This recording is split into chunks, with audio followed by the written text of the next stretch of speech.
მოგესალმებით. პირველ რიგში ახალგაზრდა პოლიტოლოგთა კლუბი მწუხარებას გამოთქვავს გუშინ ავღანეთში გარდაცვლილი ქართველი ჯარისკაცების გამო უსამძიმლებს მათ ოჯახებს და სრულიად საქართველოს. ბოლო რამდენიმე თვის განმავლობაში ქართველ ჯარისკაცებზე თავდასხმის შემთხვევები მეტისმეტად იზრდება. ჩვენი მოსაზრებით ეს გამოწვეულია იმ გარემოებით, რომ ნატოს წევრი სხვადასხვა ქვეყნები ბოლო 2 წლის განმავლობაში სტაბილურად ამცირებენ თავის კონტინგენტს. რიგი ქვეყნები უფრო მეტიც აყენებენ დღის წესრიგში თავისი სამხედრო დანაყოფების ავღანეთიდან გაყვანის საკითხს. მაშინ, როდესაც საქართველოს სამხედრო წარმომადგენლობა დღითიდღე იზრდება და დღესდღეობით ავღანეთში ქართველი ჯარისკაცების რაოდენობა 1700-ს აღწევს.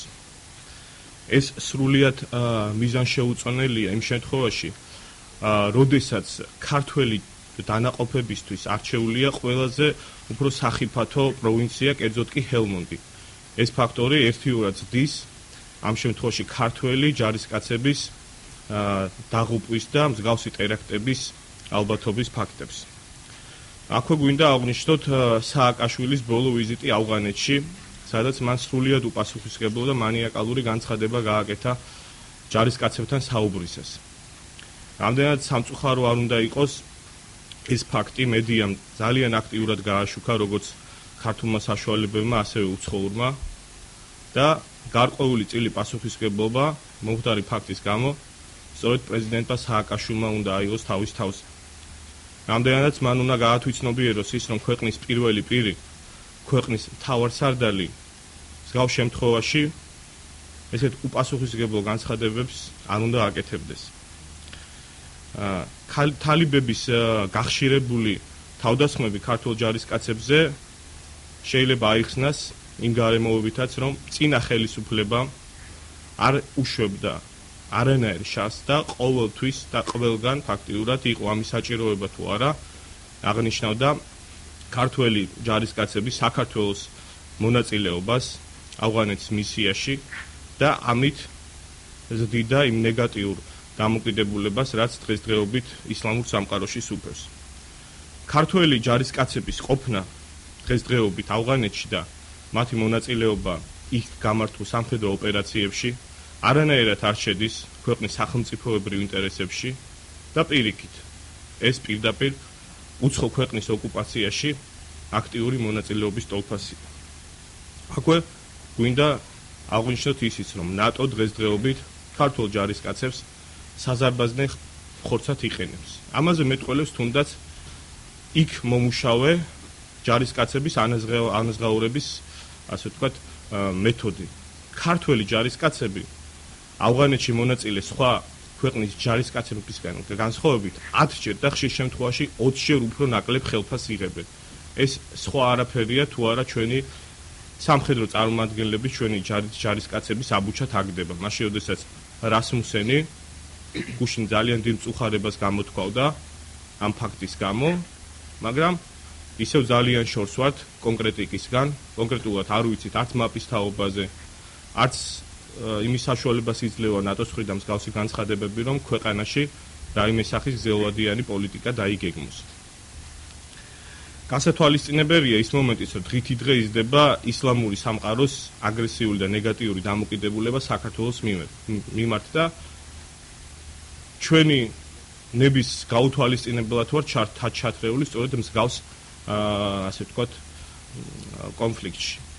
კიდევ მინდა აღვნიშნო ისიც, რომ ნატოში ამხელა სამხედრო კონტინენტის ყოფნა სრულიად არ არის სასიცოცხლო მნიშვნელოვანი, როგორც ამას ბატონი პრეზიდენტი და წინა ხელისუფლების რამდენიმე წარმომადგენელი აღნიშნავს. არსებობს რიგი ქვეყნები, მაგალითად ისლანდია, რომელსაც საერთოდ არ ყავს თავისი სამხედრო წარმომადგენლობა ავღანეთში. არსებობს რიგი ქვეყნები, იგივე ნატოს წევრი, და ასევე 3 ქვეყანა, რომელიც მაპის რეჟიმშია, ბოსნია-ჰერცეგოვინა, მაკედონია, რომლებიც პროცენტულად ბევრად უფრო ნაკლებ ჯარისკაცს უშვებენ ავღანეთში, ვიდრე ქართული მხარე. ეს არის ესეთი ნონსენსი, რომელიც სააკაშვილის მიერ არის თავს მოხვეული და ესეთი საჭიროება სწორედ მათ მიერაა გაჟღერებული. ეს ფაქტი რამდენად გასაოცარი არ უნდა იყოს, დაემთხვა სწორედ ნატოს კვირეულის გამართვა საქართველოში და ამაზეც შეიძლება ფიქრი. კონკრეტულად გუშინ, როგორც მოგვეხსენება, მედიას საშუალებებით გავრცელდა გამაფრთხილებელი ვიდეო. ეს ვიდეო საკმაოდ ორაზროვნად იქნა აღქმული როგორც პოლიტიკური ისტაბლიშმენტის, ასევე საზოგადოების მიერ და სხვადასხვა შეთქმულების თეორიებიც კი წამოიჭრა ამასთან დაკავშირებით, მაგრამ პრევენციული ზომები ამ ვიდეოს გავრცელების შემდგომ სამწუხაროდ არავის არ მიუღია, რაც კონკრეტულად მიუთითებს ირიბ მონაწილეობას იმ ფაქტში, რომ დღესდღეობით ესეთი ტრაგედია განვიცადეთ. უშუალოდ კონკრეტულად ერთ პარალელზე ისაუბრებს ჩვენი კლუბის წევრი გიორგი მდივანი. და ეხლა ისაუბრებს რევოს ბეჭვარია.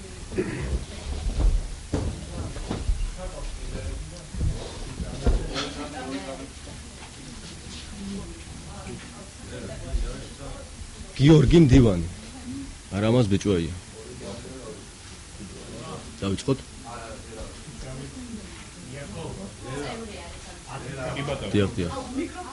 წევრი ახალგაზრდა პოლიტიკა. ერთხელ.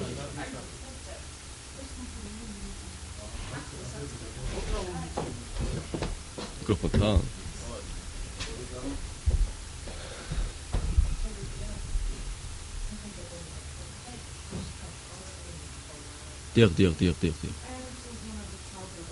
დიახ.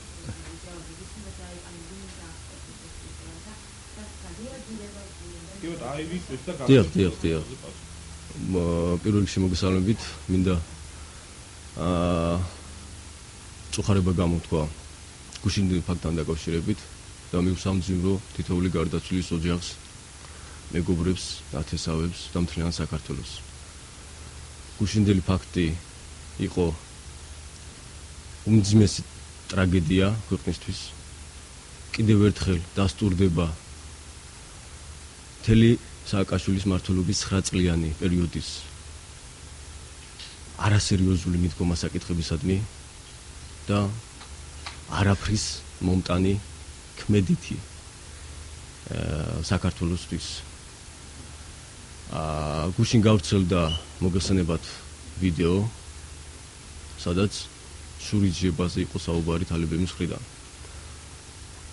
ამის შემდეგ გამოდის ბატონი სესიაშვილი და აცხადებს, რომ ჩვენ გავამკაცრებთ ზომებს, მაქსიმალურად იქნება დაცული ჩვენი სამხედროების, ასე ვთქვათ, სიცოცხლე, მაგრამ რამოდენიმე საათის მერე ყველას გვესმის თუ რაც მოხდა, რა ტრაგედიას დაატრიალდა.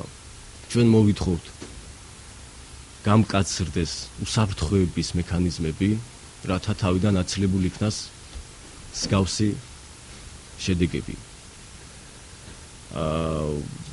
ეს დიახ, გუშინდელი სამწუხარო ტრაგიკული მოვლენა მინდა დაუკავშიროთ გარკვეულწილად ერთ-ერთი განმაპირობებელი ფაქტორი სხვებთან ერთად, რა თქმა უნდა, არის ლაფანყურის საქმე. ამ საქმის ბოლომდე არ მიყვანა, გვესმის გამოძიება გრძელდება, მაგრამ რაღაცნაირად არის ეჭვები იმისა, რომ ეს არ იქნება გამოძიებული სამართლიანად და შეიძლება ამანაც ერთ-ერთი მთავარი როლი ითამაშა გუშინდელ ტრაგედიასთან დაკავშირებით. ჩვენ მინდა მოუწოდოთ ახალგაზრდა პოლიტიკთა კლუბი სახელით, მოუწოდებთ ხელისუფლებას დაუყოვნებლივ იქნას გამოძიებული ლაფანყურში დატრიალებული მოვლენები, მიეცეს სამართლებრივი შეფასება და დაასჯილ იქნან ის ადამიანები, ვინც აი ამის ორგანიზებას უწევდა. ეს რაც მინდოდა მეთქვა. რამაზ ბეჭვაია, ახალგაზრდა პოლიტიკოსთა კლუბი. რამაზ ბეჭვაია.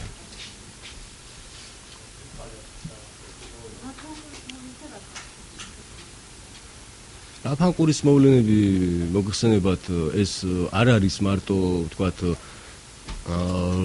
ლოკალურ დასახლებაში მცხოვრები ადამიანების პრობლემა, ეს არის მთლიან მუსულმანური სამყაროს პრობლემა და აი ამის მოგხსენებათ შურისძიებითაც იმუქრებოდნენ. ვთქვათ, იყო იქ ბაჩუ ახალაიაზე საუბარი და იმ ადამიანებზე, რომლებიც, ასე ვთქვათ, ეჭვი არსებობს იმისა, რომ იყვნენ ორგანიზატორები ამ მოვლენის. სწორედ აქედან გამომდინარე უკავშირეთ ამ მოვლენას.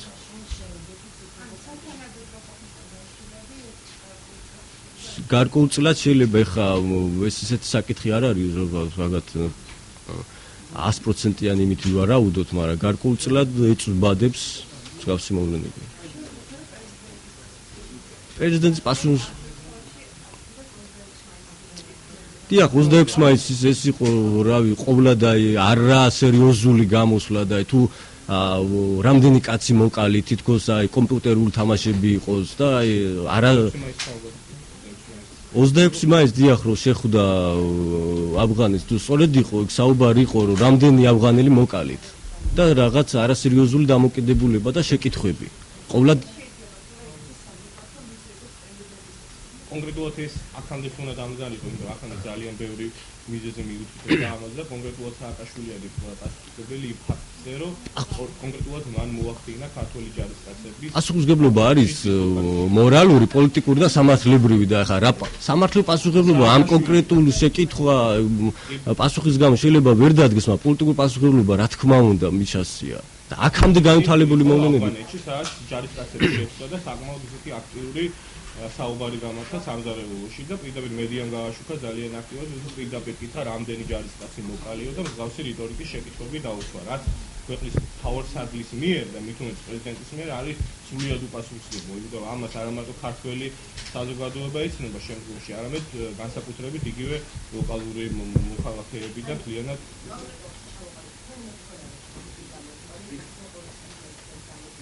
კი ბატონო. ანაზღაურება არის არასამართლიანი იმ პერიოდის განმავლობაში, რომ ქართველი ჯარისკაცები იღებენ $1000 ეკვივალენტს, ხშირ შემთხვევაში ბევრად უფრო ნაკლებს, ხოლო სხვა წარმომადგენლების ხელფასი $15,000 და $20,000 ტოლფასია. იმ ქვეყნების წარმომადგენლებისა, რომელთა სამხედრო კონტინგენტი პროცენტულად ბევრად უფრო მცირეა ვიდრე საქართველოს. ამაზე რეაგირება მეგონი თასახა რეაგირება შეიძლება მოუყოს ნატოს მხრიდან და ნატოს ეს არ არის აუცილებელი ქართული ისევე ვიმეორებ. ჩვენ არა გვაქვს რუსეთის მხრიდან კონკრეტულად რა შეიძლება ეხლა მოუყოს, იგივე შეიძლება მოუყოს ანალოგი. არა 2014 წელს სრულდება, მაგრამ ჩებით.